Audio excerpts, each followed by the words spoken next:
some glimpses of the Galapagos Islands. Alex is giving you a nice shot. Yes, I do copy. We have been at sea for the past We've been at sea for the past 4 weeks in the Galapagos National Park, working in collaboration with the Charles Darwin Foundation, and we've been exploring deep-sea hydrothermal vents in the Western Galapagos Spreading Center. Deep-sea hydrothermal vents were discovered just east of where we've been working in 1977, and since then, scientists have been working to understand these unique deep-sea ecosystems.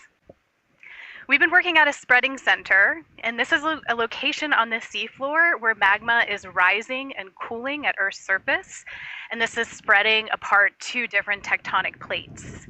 And what can happen at these spreading centers is that there are cracks in the seafloor where cold water can flood in, interact with that hot mantle material, and create a super hot fluid that's chemically and physically different than seawater.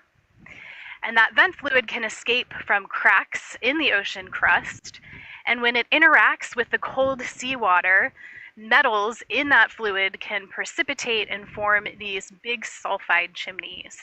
This creates a really beautiful and unique landscape that we've had the joy of exploring over the past month. Just yesterday, we were sampling a chimney that was 12 meters tall, and the fluid coming out of that chimney was over 320 degrees Celsius. Up here at the surface, the base of the food web is fueled by phytoplankton. So you have phytoplankton that are using energy from the sun to create organic molecules. But in the deep ocean at these hydrothermal vent systems, the base of the food web is supported by chemosynthetic microorganisms. These are microorganisms that use chemical energy from the vent fluid to create organic molecules.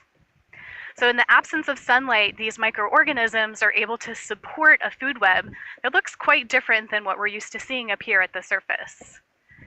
We have an interdisciplinary team of scientists on board, including biologists, that are looking at everything from microscopic life to big Riftia tube worms. We have chemists on board who are characterizing the vent fluids. They've actually built their laboratory on the ship, and they're doing chemical analyses at sea. We have ocean engineers that are collecting new types of data, and geologists that are studying the sulfide chimneys. I myself am here with the U.S. Geological Survey studying rocks and sediment. We're comparing the mineral composition of active chimneys that have hot fluid coming out versus inactive chimneys that no longer are venting hot fluids. So we're interested in these two end members so we can start to understand how these chimneys evolve and change throughout time. We can also get a record of previous venting history by looking at sediment cores. So we can look for hydrothermal sediment in different sediment layers to understand how long these vents may have been active for. Now, if you've been following along with the Schmidt Ocean dive stream, you may have caught some glimpses of the control room where we run the ROV missions. You may have heard scientists like myself on the mic, or ROV pilots and marine technicians. But today we thought we would take a deeper dive and show you some different areas of the vessel. We're going to meet some of the people that keep the ship running and play a really important role in supporting our scientific mission. And we're going to start up at the bridge with Dr. Pete, who's going to introduce you to Captain Philip.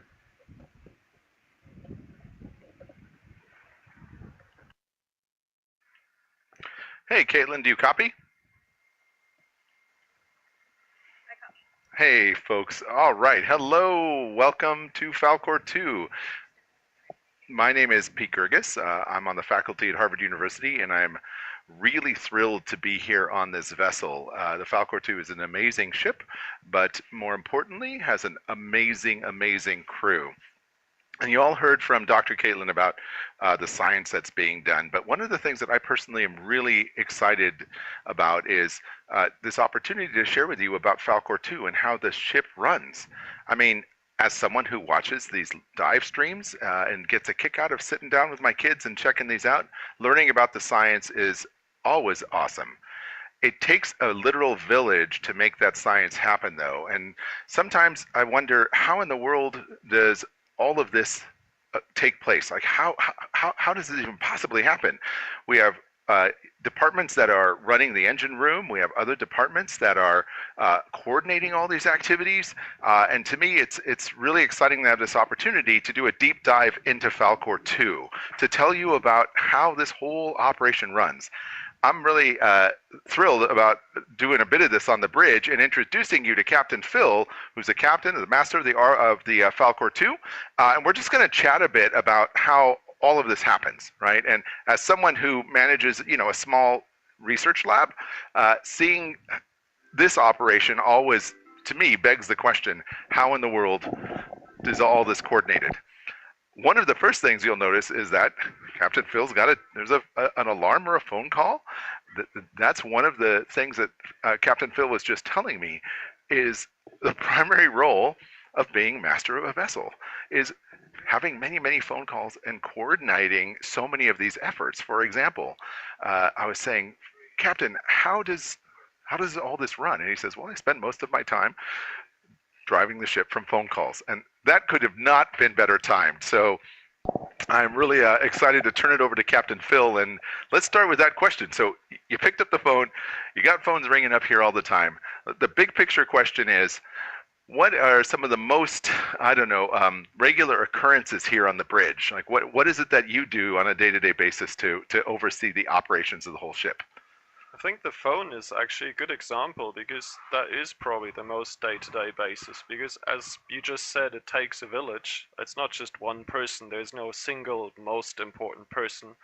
It's a team of lots of most important people, and the information flows to the bridge and often comes from the bridge. And that is the primary role up here. It's the information central. We receive information, we pass it on, we make sure everybody has what they need, and all the little wheels keep spinning all the time. It's so as someone who's been to sea quite a number of times now, it still never ceases to surprise me that you don't come up here and that there is no big, helm with a giant ship's wheel.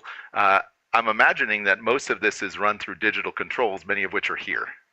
Yeah, that is absolutely correct. And as you see from the number of screens, there's lots of redundancy as well. Because of course, usually when we're at sea, we're quite far out. So if something breaks, there's no option to just quickly pull over, go to the garage and get a spare part or something. So most of the things we have are duplicated or triplicated for that reason, to be as reliable as possible. Because when something breaks and we need to return to fix it, then that easily eats a week or so out of the cruise. And if the cruise is 4 weeks long, we eat a week for getting a spare that we could have duplicated ahead of time. Then that is very painful. Yeah, and we were just talking just before this open house. We were talking about how ships have always relied on a kind of chain of command, right? So the captain of the vessel is usually sharing commands with a first officer or the like, and now that still exists, but a lot of it is phone calls. Yeah, a lot of it is phone calls, and I think a chain is maybe not so much a real good analogy, especially for a research vessel anymore. Like a spider's web or some sort of net would be probably more appropriate, because of course there are individual people who are in charge and who are technically and legally in control or in command of the vessel, but obviously no single person can run or know or be aware of everything at the same time. So right. Being in charge is pretty pointless if you don't know what you're in charge of, and that of course relies heavily on the collaboration of everybody else involved. Yeah, and that makes total sense given what I've seen.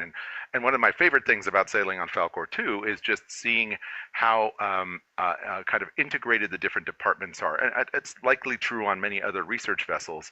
I do appreciate the spirit of cooperativity I see here, where different departments are really talking about what needs to happen, and it runs really wonderfully. Switching gears a little bit, I get a lot of questions from students and the general public about what does it take to run a research cruise? And for me, the answer is I write a grant, I work with earlier career scientists to try and think of really exciting questions. And then I show up and you all basically make this happen. So I want to turn this question around and say, some of our listeners may be interested in a career as a captain or as an executive officer or something. What you want to take that call? Phil. Hey Archie. Yeah, go for it. All right, cheers. And there it is. So if a younger person says to you, Captain Phil, I want to be like you, right? I want a career like yours. What are some of the things you would encourage them to do? I think the key thing is honestly luck.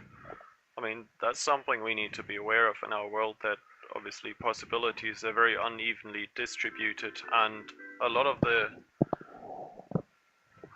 Phone call. Hello. Phil speaking. 1 cubic meter. All right. No worries, Archie. Because a lot of career moves aren't actually moves. They come to being in the right place at the right time, and that plays a big role. And I have to be honest that is luck. You can't control being in the right place at the right time. You can always control being prepared to some degree, but there's always an element of luck. So if whoever wants to become an astronaut or a research vessel captain or some other little bit unusual profession, there's no point to be disappointed if it doesn't work out, because obviously you can't control what other people do. You can only control to be prepared yourself. Right. And besides that, it takes about 4 years in Maritime Academy. Then again, luck, because research is such a small industry, so it's not that easy to get into. Mm-hmm. And then perseverance and curiosity, because being a ship's captain, you need to be a little bit of an engineer, a little bit of somebody who knows about humans, a little bit of a doctor. You need to be pretty good at navigation, you need to be running a ship, and you need to dip your toes in all these different fields and areas. And of course that takes curiosity to acquire the skills across this multitude of fields and then be able to apply that. And seriously, curiosity helps, especially in a research vessel, a lot too, because obviously it's much more fun and much more fruitful to be curious about what the research party actually does, and then it's more of a collaboration and less of a we supply service to a party that happens to come on board. And that supply service is just, in my mind, never as fruitful as actually being part of the team and living in a true collaborative environment. Yeah, that your response really resonates, and so what I hear you say, and what I often try to share to folks is, be prepared, right? If you are interested in pursuing something, then you prepare for it, and luck, serendipity. I mean, that all kind of governs what will ultimately happen in many ways, but I think that's a really important thing to keep in mind, and also that you're as a person with a lot of curiosity, which I know you to be, it means that any number of opportunities on a ship, could well appeal to you, right? And it's just, you are here for your hard work and a bit of good luck, and it's true for all of us.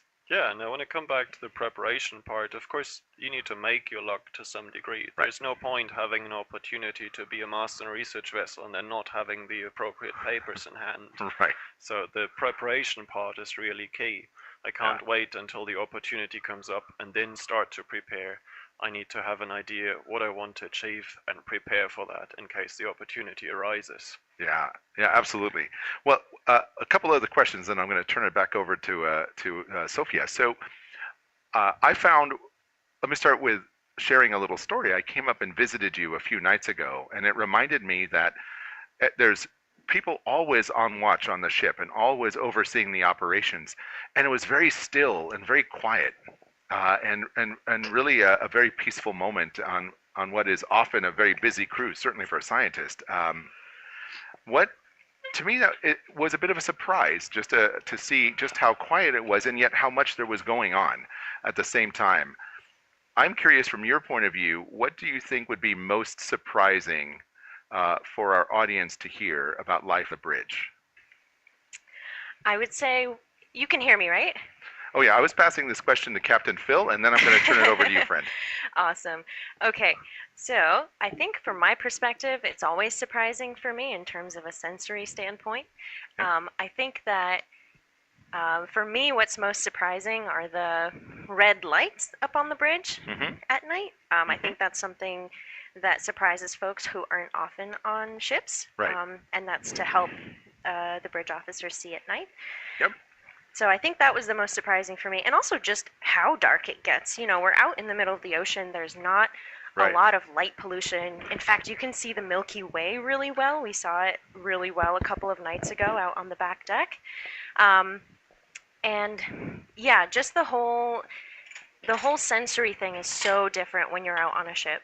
Absolutely. That would be my answer. Yeah. And now I want to ask Captain Phil, and then Sophia. I think we should move on to our other departments. Does that make Yeah, sense? All right, Captain perfect. Phil. What's your response? What do you think would be most surprising to our audience? One question I often get asked is, how do I run the ship for 24 hours a day? And of course the answer is, I don't. It's a team, again, that we have 3 people who share watches. And I often meet people who seem to struggle with the concept that we do run 24 hours around the clock. There's always somebody up, so there's also always somebody sleeping, and we don't do weekends, we don't do holidays. Right. We Right. just keep running all the time. Right. Of because, course. Of course, science never sleeps, and running a ship is expensive enough as it is. You don't want it to idle just because it's weekend. Right. Yeah. Absolutely.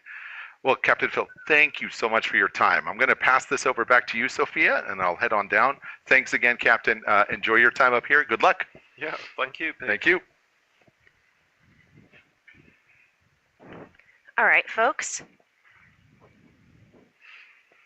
As we wait for Alex to make his way down to the mess, which will be our next destination on this tour.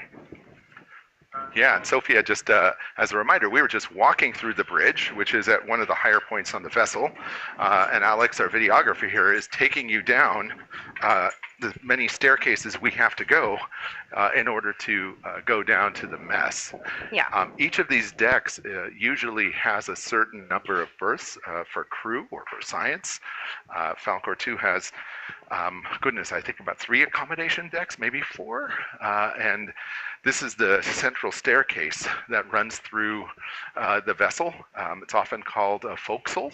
I don't know if this is exactly the forecastle on the ship, but Falkor 2 also has these great little aesthetic elements that Alex just highlighted, showing the wonderful space that the founders set up for the scientists and for the crew to relax in. So Sophia, should I turn it over back to you? Sure thing. Okay. And while we're waiting for Sophia to get set up, I'll just say that this whole area is one of my favorite spaces. A lot of cool things going on. So, Sophia, it's your show. All right. Hi, everyone. It's so nice to see you. I'm Sophia again, the multimedia technician. We had a couple of audio hiccups there in the beginning, so you didn't really get to hear my voice. But I'm super excited to be showing you the interior of the ship, as well as the members of the interior department that really make this ship run. You know, we have scientists, but we need so many personnel just to support the scientists, you know, have chefs to cook the food, have cleaning staff. So this whole operation really wouldn't be possible without him. And I'm going to meet my friend, Yuan in the mess. She's waiting for us. There she is.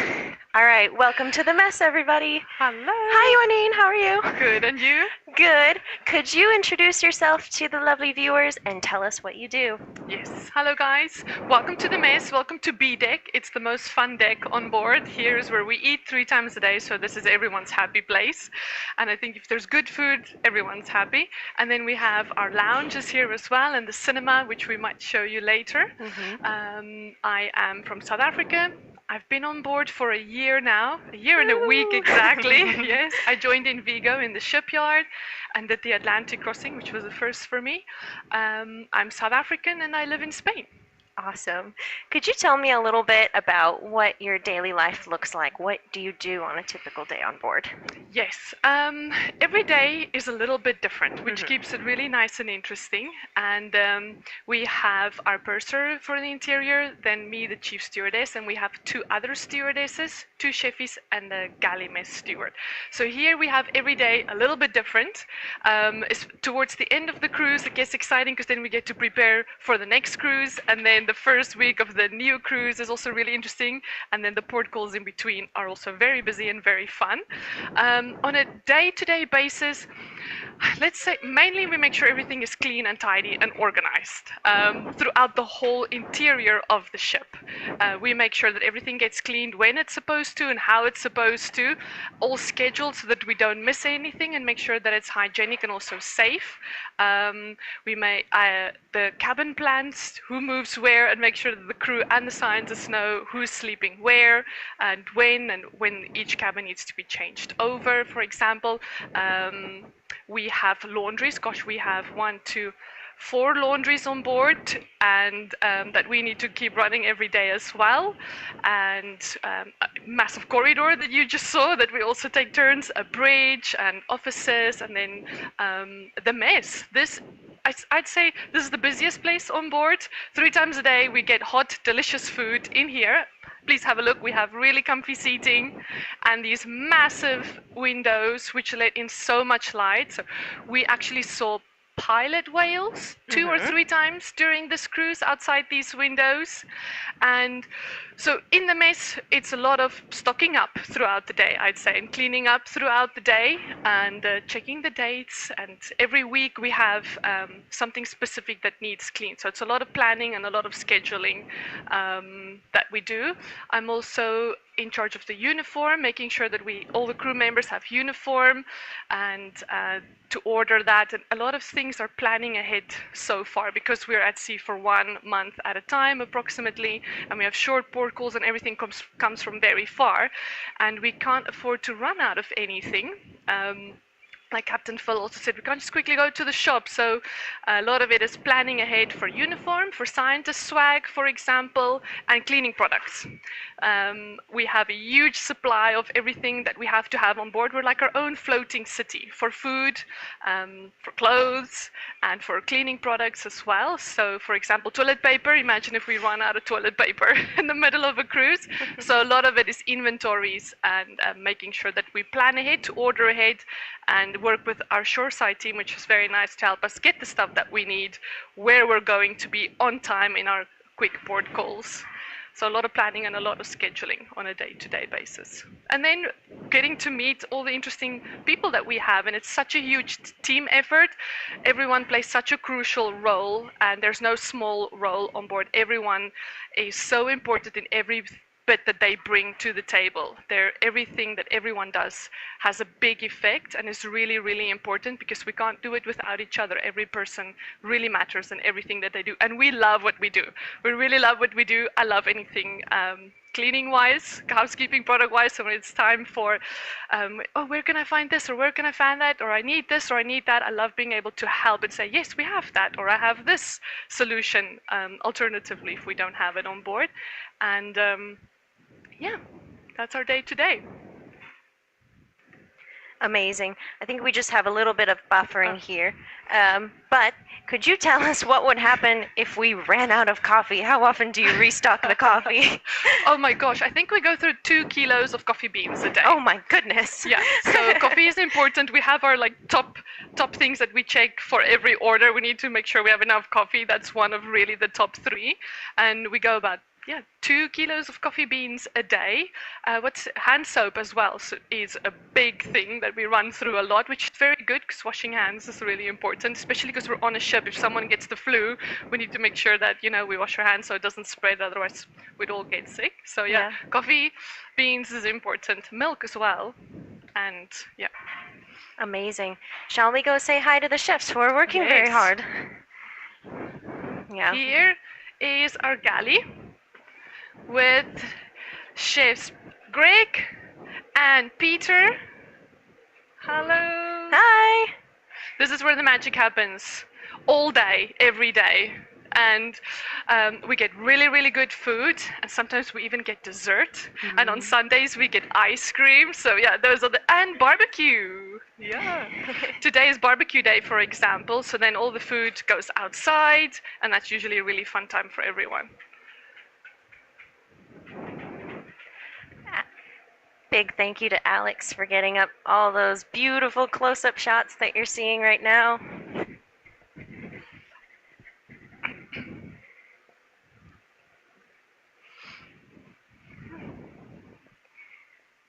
Beautiful. Amazing. Can you tell me a little bit about how you became a stewardess? Oh, how does that happen? I think everyone has a different story about how they end up at sea, actually. I started in 2012, and I worked ashore a little bit. So this is my 9th year at sea, and it was a crazy story, but I ended up on a small sailing yacht for a friend of a friend of a friend who wanted to sell the sailing yacht, and he just needed someone to keep it clean and tidy. And then after that, actually, I started in yachting. So this is my first research vessel, which is really cool and really interesting, and something that actually really matters, and it's completely different. So normally in yachting, you'd actually do like dock walking, which is a very humbling experience. You actually walk and beg for work from ship to ship, and then hope someone, takes you on. But there are the basic certificates, like Captain Phil also said, that we all need. You need your STCW and your medical certificate and all those, and depending on how big you get, you need a few more certificates.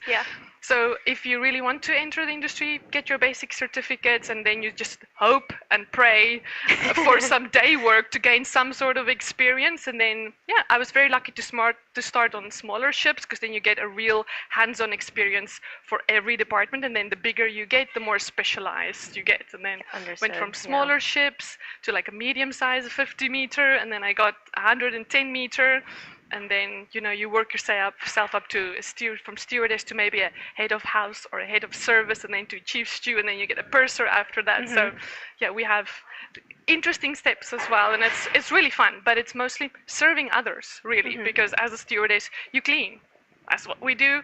You clean and you help others do and give guests what they need. And in our case, it's a scientist to make sure when they come on board, they have everything that they need to enjoy their time here, and also to do the work that they've come to do, and not, it needs to be happy and comfortable, and you have that when your basic needs are met.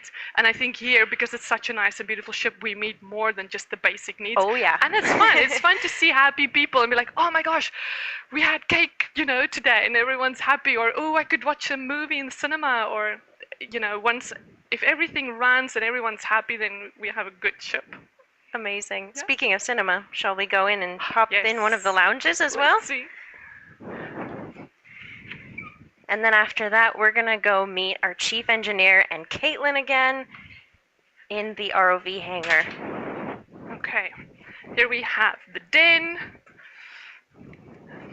This is a really nice, relaxing spot. We have board games, we have books, a massive TV, and cute little plushies everywhere.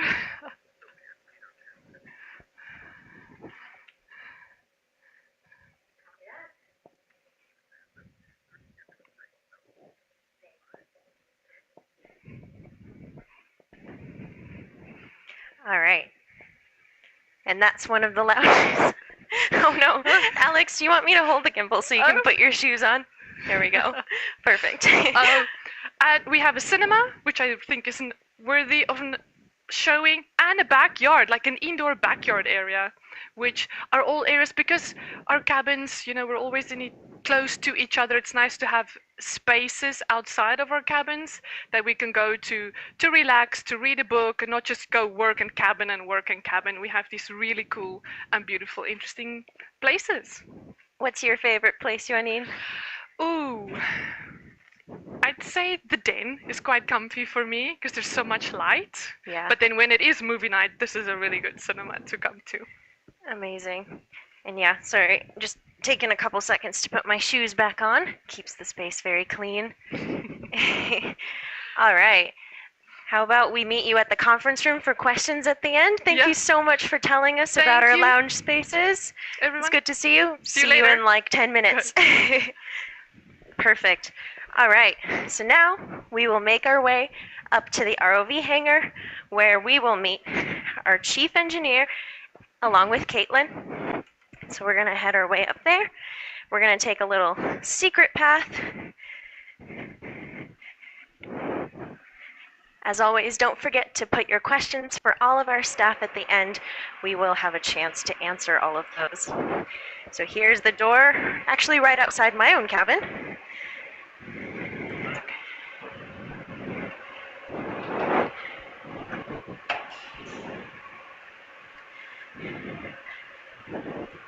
And there they are waiting for you.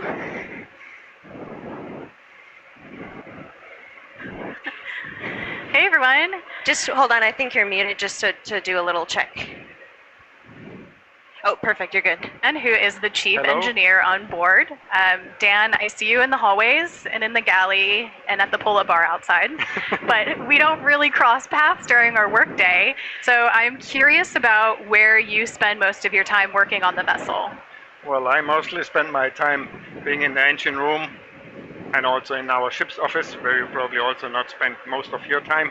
So I mostly run up and down, see my engineers, and if there are any, or just have a chat with them and see that everything is okay as well.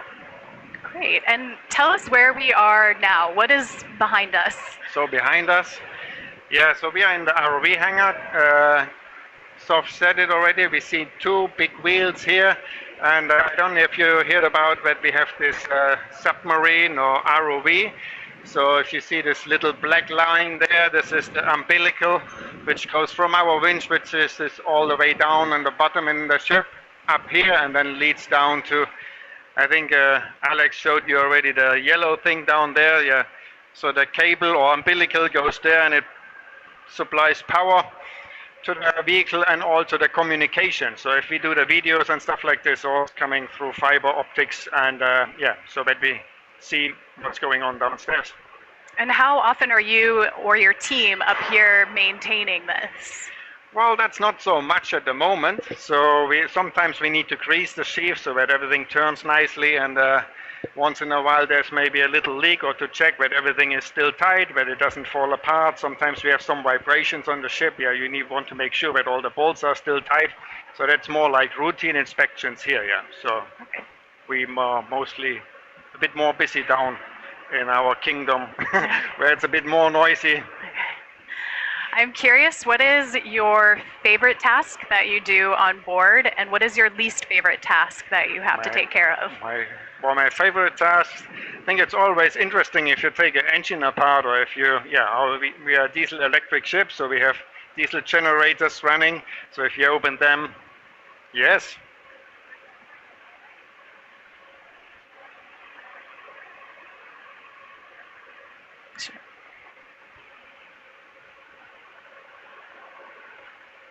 All right. Yep.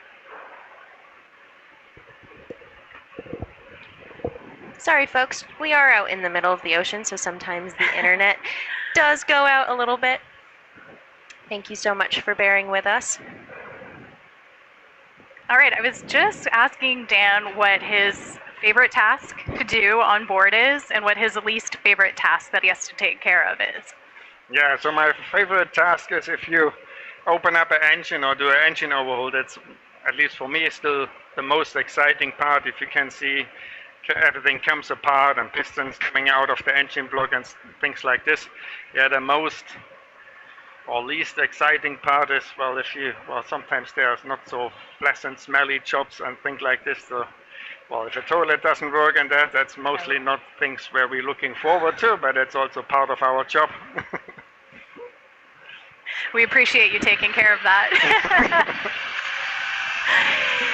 Can you talk a little bit about your career path? How did you become an engineer, and how long have you been working on vessels? So when I was a kid, I did occupation on close to the sea or at the sea. I'm from Germany, so it was the North Sea.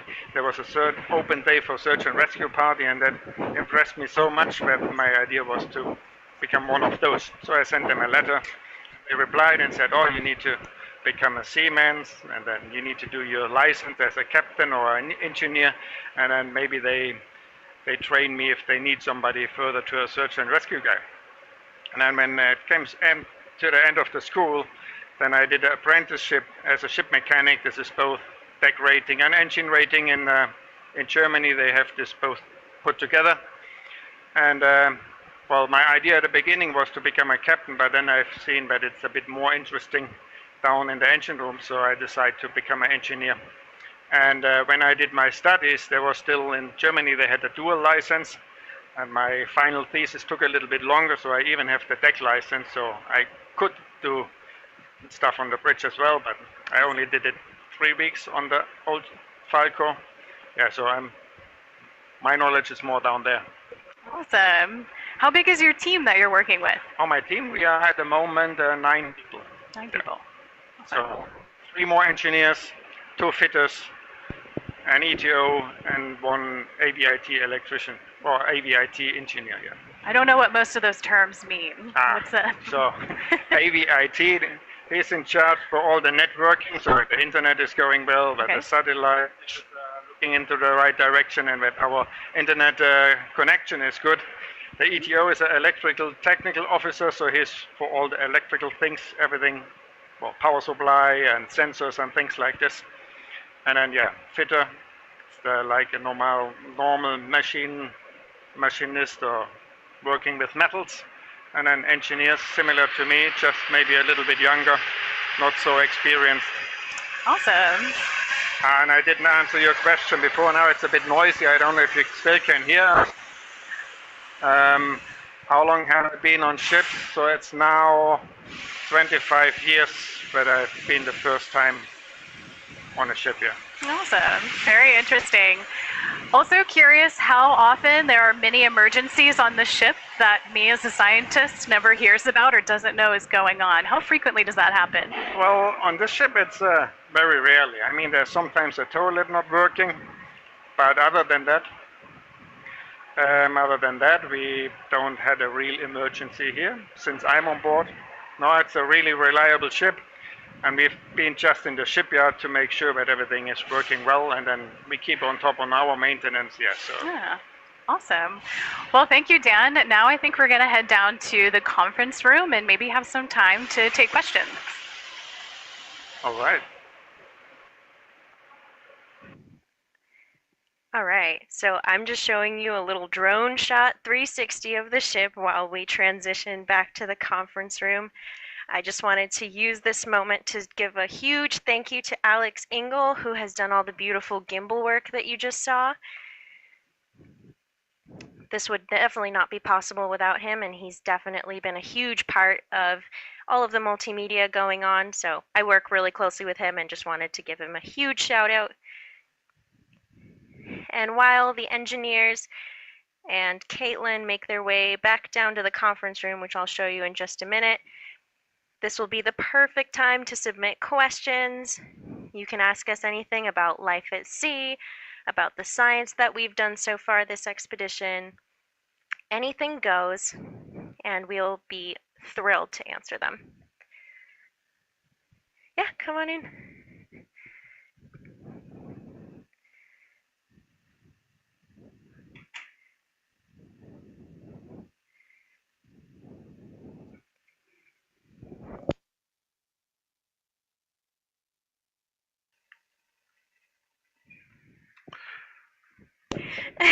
And Alex has just ran away.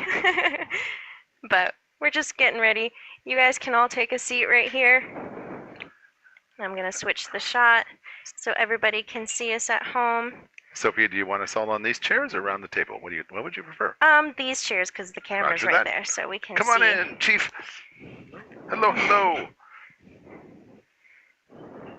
All right, we're just going to wait for folks to get settled.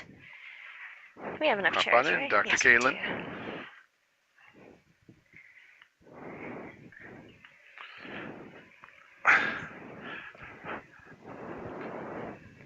All right.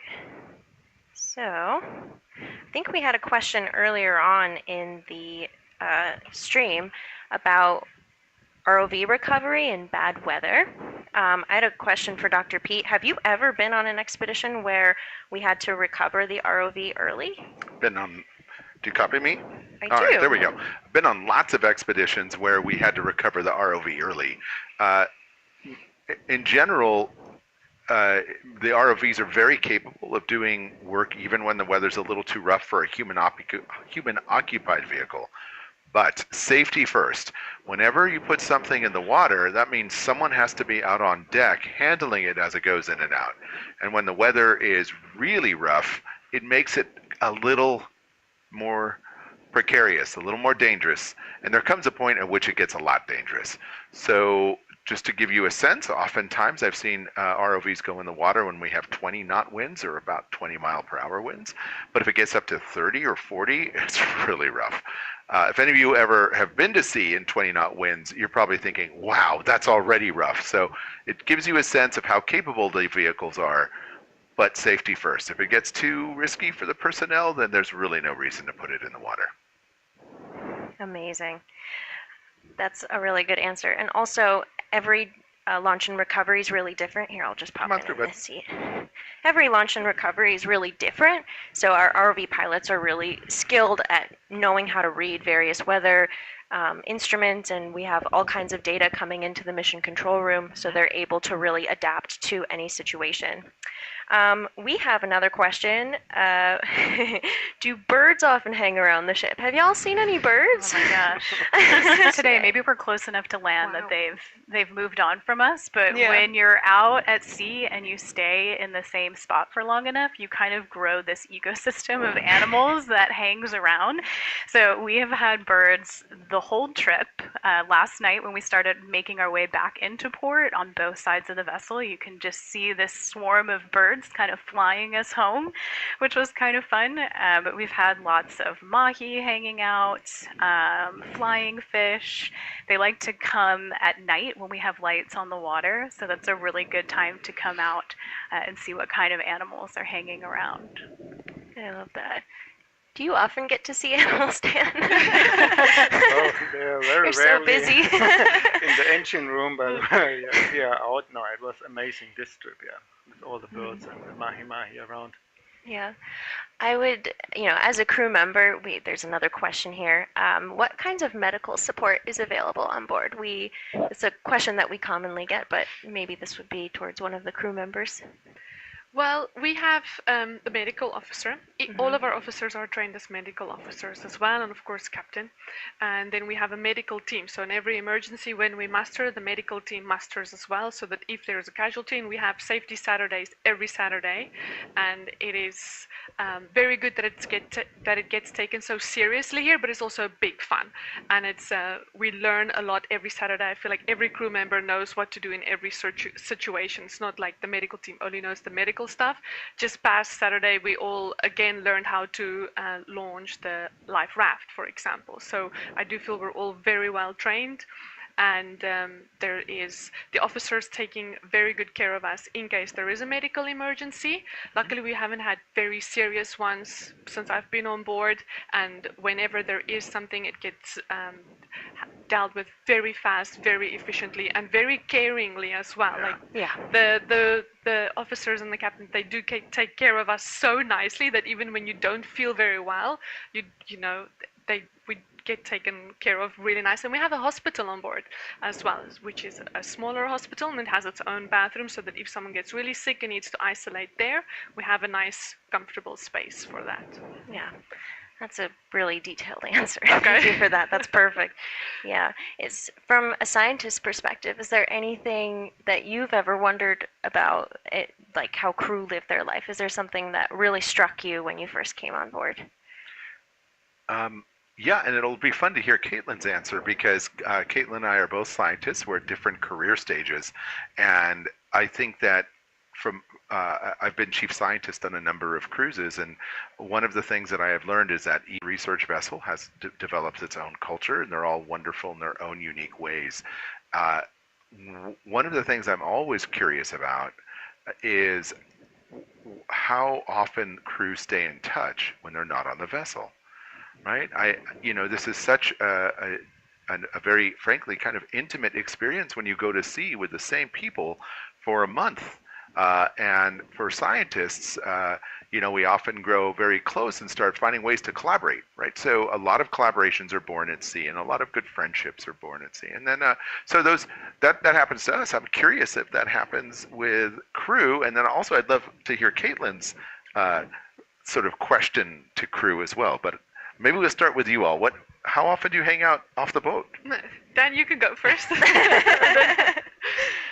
Well, as our crew is coming nearly all everywhere around the world, but I visited already a couple of crew members. So I was traveling with Phil, the captain. I was visiting a few engineers in Argentina and New Zealand.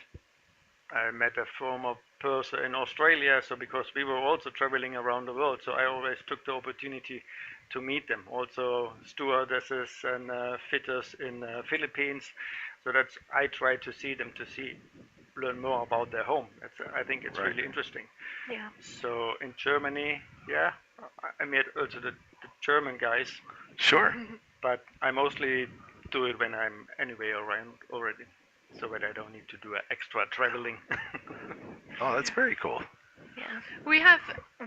Most of the crew are on for 2 months at a time. So Got it. we really get to know each other well. Sure. And every trip's, some crew change and some crew don't. So every trip you get to work with newer people. Mm-hmm. For me, that's only been here for a year, but the others that have been here for much longer know the others much longer as well. And you get to know each other, and especially because, for example, the interior team is so small, we really get to know each other and make it special for each other when we're here on board. Right. Visited anyone off yet? Because no one else lives in Spain, I think, or South Africa.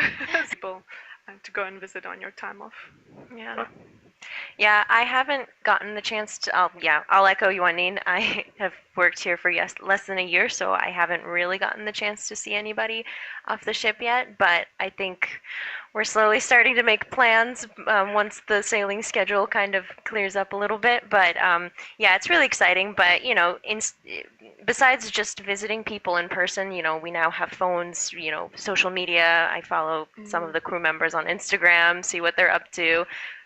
What sort of pictures they're taking from their vacation. So it's a great way to keep in touch, and when we do get some time in port, we also do try to spend some time together. So after this expedition is done, we'll probably hang out as a crew as well, which will be very exciting. So hope that answers your question, Pete. That's very cool.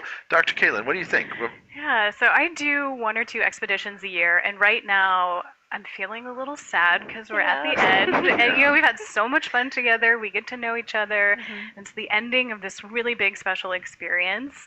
I only have to go through that once or twice a year, but for those of you who do this throughout the year, does it ever get easier? Do you have that same kind of feeling at the end, and then you have to get to know a whole new group of people next month? How is that experience for you? I get really sad. You get sad too? I think it depends as well, because like Sophia, for example, you work with the scientists so much more intensely than me or Dan, I think. And so I think for each one, it's sadder than maybe for someone else. Yeah. And for me, I just get to know some of the people's names. Like, okay, bye. I just have to remember your name. But each scientist party also has a different culture, not just a different crew culture every ship, but each science party has a different culture as well. And I did on my first cruise actually cry a tiny bit when I said goodbye to one lady when they left. I'm like, oh my gosh, this is so silly. But you actually, we spent some time and she showed me so much of what they're doing. And so there was one person that I had a tiny tear when I said goodbye to them. Right. Yeah, there's just many folks that you really click with, and it just happens. And but there's, again, opportunities to keep in touch with folks when they've left, and it's a great opportunity to keep getting to know them. So That's very cool. Well, standing invitation to visit Massachusetts. And Barcelona for everyone. Oh yeah, perfect. Oh, yeah. Be careful, Yonine, because a bunch of us will be showing up, knocking on your door. You've Hello. got a big family too. I do, Pete. friend. I do. I'm warning you.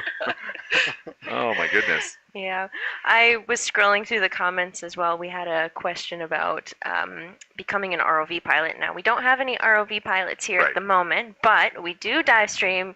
We're going to have a dive stream next expedition as well, starting September 18th. Alex will be manning that, so super excited to have him back. So feel free to ask all of your ROV pilot questions then. The ROV pilots are super busy doing demob because we're just finishing up a cruise. We're actually transiting back.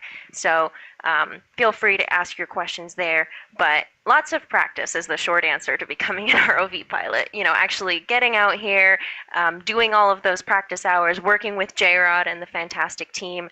Yeah, so that would be the short answer to your question. Yeah. Yeah.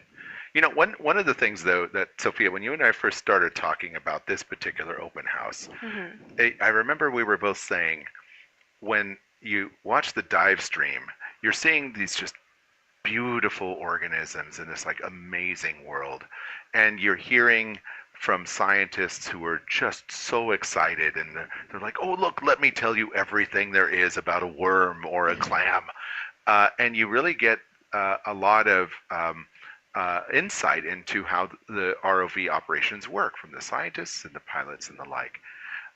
But we were really excited again to emphasize that all of that is supported by what you all do, right? And that at the end of the day, I sometimes joke with other scientists saying, who's the least important person on a ship? And they start thinking, you know, and people are trying to guess, but be careful and not offend anybody. And I'll say, it's me, chief scientist, right? Like, you can get rid of a chief scientist and everything will happen. And it's a humorous way of saying that from the deckhands to the engine department to the interior department, all of those things have to happen in order to support science.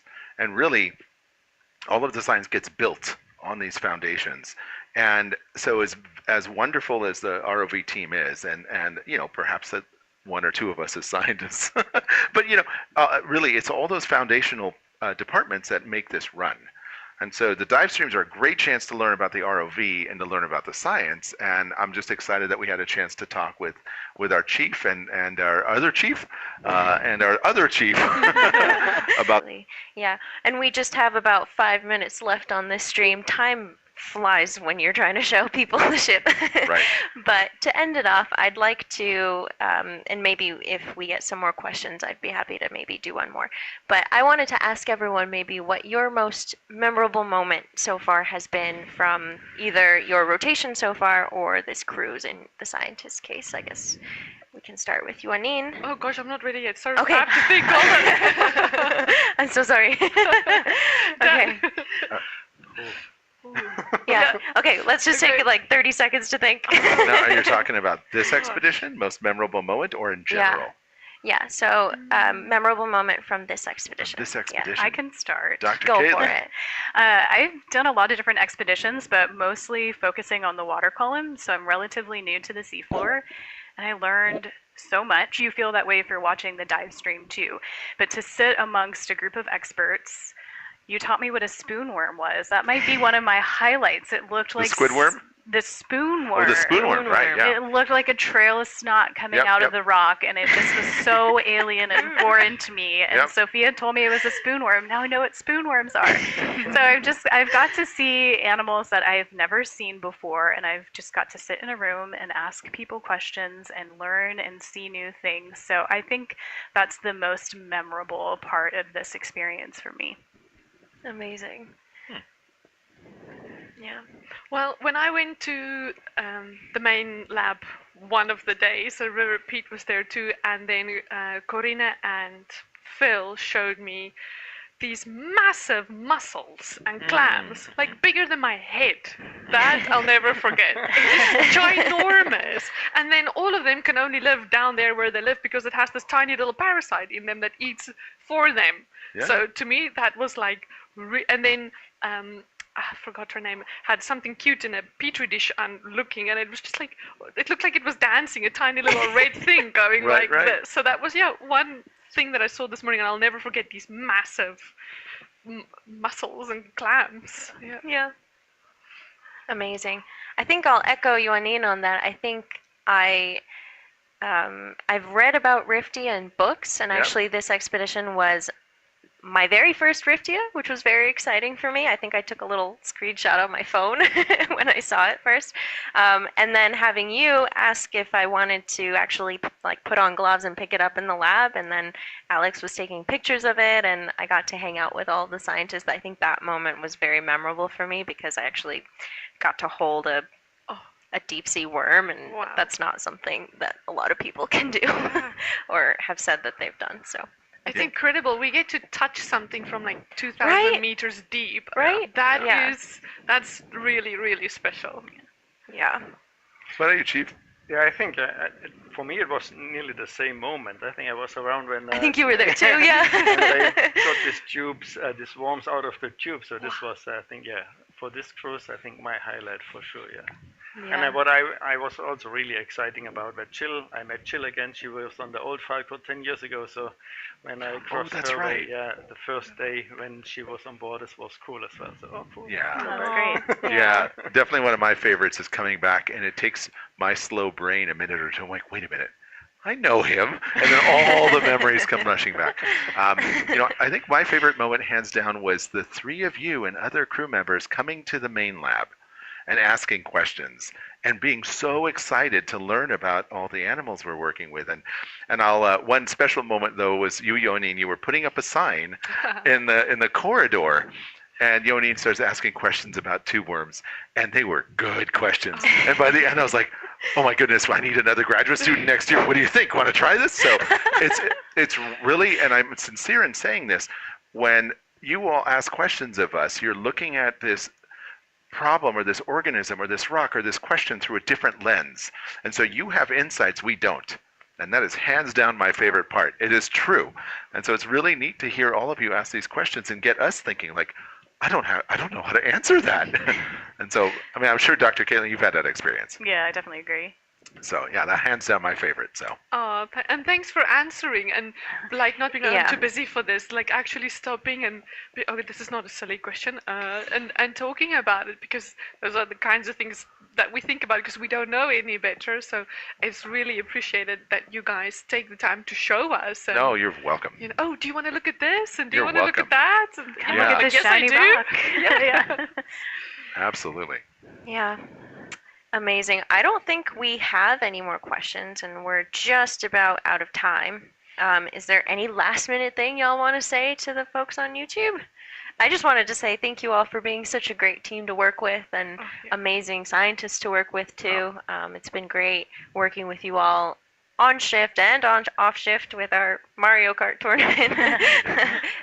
It's been great fun, and I've learned an incredible amount this cruise. So I just appreciate all of your hard work. You guys have been Yeah. a really, really nice science party Yeah. this past Yeah. month to have on board. Really fun and really nice and really kind people. Absolutely. And yeah, we do have a pretty good crew. We have a do. really, do. really Like, nice I've do. never crew. felt more accommodated coming on to a research vessel. You showed me to my room and gave me Right? a tour. And normally you walk on a vessel and walk around and find your room and throw your bag in and figure things out on your own. So this Oh, has been no. a really unique experience to feel this welcome and accommodated on a research vessel. Oh yeah, totally agree. Totally agree. And I am looking for a graduate student. Okay. I don't want to miss that point.